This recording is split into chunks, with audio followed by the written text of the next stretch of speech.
Il y a 34 ans, disparaissait Abdulkarim Kamara dit Cabral. Les Maliens se souviennent de l'homme dont les idéaux sont encore d'actualité. Cet après-midi, le Premier ministre a déposé une gerbe de fleurs au pied du monument qui porte son nom. Le Premier ministre a souligné que le combat de l'ancien leader estudiantin doit servir d'exemple pour la nouvelle génération. Mohamed Diarra. Le monument Cabral en commune 4 du district de Bamako fait peau neuve pour la célébration du 34e anniversaire de la disparition d'Abdulkarim Kamara, celui-là même dont le monument porte le nom. Acte 1 de la cérémonie, la marche funèbre organisée par l'AMSUNAM et l'AEM sur une distance d'environ 500 mètres. Le second acte a été le dépôt d'une gerbe de fleurs au pied du monument par le Premier ministre Oumar Tatamli. Le chef du gouvernement sacrifie ainsi à une tradition bien ancrée depuis maintenant 3 décennies. Il s'agit de rendre hommage à l'ancien leader estudiantin Abdulkarim Kamara dit Cabral et ses compagnons de lutte.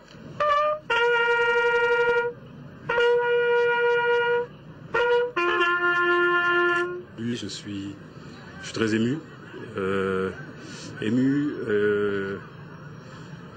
Parce que c'est un jour du souvenir et qu'il est important que la mémoire d'Abdulkarim Kamara et de ses camarades militants du mouvement estudiantin soit préservée, soit maintenue, de façon à ce que la jeunesse se rappelle que ce qui aujourd'hui est un acquis a été la démocratie, l'exercice régulier, normal des libertés publiques a été obtenu au prix du combat de plusieurs générations. Générations qui se sont succédées et qui mues par l'amour de la patrie, par un idéal démocratique, ont payé le prix fort. Après 34 ans, l'héritage légué par Abdulkarim Kamara se perpétue. Il s'agit de donner à l'école malienne ses lettres de noblesse. Une école démocratique, performante et surtout équitable. Ce sont là quelques idéaux qu'incarnait Abdulkarim Kamara. Excellence, Monsieur le Premier ministre, chef du gouvernement, nous vous exhortons à doter notre pays de quelques internats en créant des lycées d'excellence où tous les enfants du Mali, noirs et blancs, fils de ministres ou de paysans, apprendront à vivre ensemble pour mieux se connaître. Oui, Excellence, Monsieur le Premier ministre, l'unité du Mali et la pérennité du Mali sont à ce prix. Les enfants du Mali ne doivent pas être étrangers les uns pour les autres, car l'étranger, c'est l'étrange, le singulier, celui qui n'est pas moi. Ces lycées d'excellence doivent être au sud comme au nord et surtout au nord, Gao, Tombouctou, Kidal. Ces moments fantastiques de brassage que la génération Cabral a connus, nous voulons les laisser en héritage à nos enfants et cadets de l'AEM.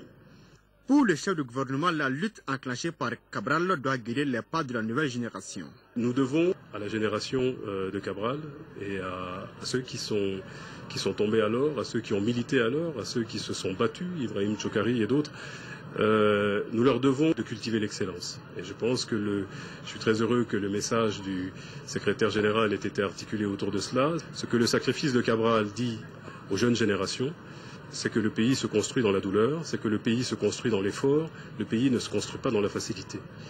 Il nous faut nous lever, travailler dur, travailler encore et toujours, pour mériter de ce que nous avons reçu en partage. Ce que nous avons reçu en partage est quelque chose de fragile. Nous devons œuvrer ensemble, continuellement, le préserver. Le secrétaire général de l'AMSUNAM a profité de l'occasion pour émettre des souhaits. Il s'agit par exemple de faire du 17 mars une journée du civisme sur l'étendue du territoire. Cette journée vise, selon lui, à inculquer aux élèves étudiants les valeurs de nos martyrs. L'AMSUNAM demande aussi la création d'une commission de réhabilitation. La nouvelle génération est donc venue se ressourcer au pied de ce monument.